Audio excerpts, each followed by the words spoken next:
اگر ماں نے ٹراما دیکھا ہے تو بچوں میں بھی وہ ٹرانسفر کرے گی.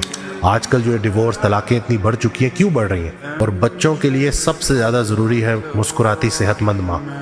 اگر ماں نے ٹراما دیکھا ہے تو بچوں میں بھی وہ ٹرانسفر کرے گی. یہ تمام خواتین جو اس وقت سن رہی ہوں گی نا, ابھی جو بات میں کہنے والا ہوں کافی ساری ریلیٹ کریں گی کہ جب ان کو غصہ آتا ہے ساس پہ, شوہر پہ, تو بچوں کو جانوروں کی طرح مارتی, اور یہ بچے کبھی بھی نہیں بھولتے, یہ ہمیشہ یاد رکھتا ہے. لیکن پھر اگین اگر اس کو ہم ریورس انجینئرنگ کریں, دیکھیں کہ یہ بات آ کہاں سے رہی ہے, کیونکہ ایک عورت کو سمجھا نہیں گیا, سنا نہیں گیا, اور اس کو وہ سپیس نہیں دی گئی جو وہ ڈیزرو کرتی تھی. تو یہ جو معاشرہ جس طرف چل پڑا ہے نا, جیسے سٹارٹ میں آپ نے بولا تھوڑی دیر پہلے کہ یہ جو ہماری بر صغیر میں دین کے نام پہ جو ظلم کروائے جاتے ہیں, تو اس کا دین سے کوئی تعلق نہیں ہے. یہ ہمارا ایک معاشرتی ہمارا ایک کلچر کا ایک حصہ بن چکا ہے.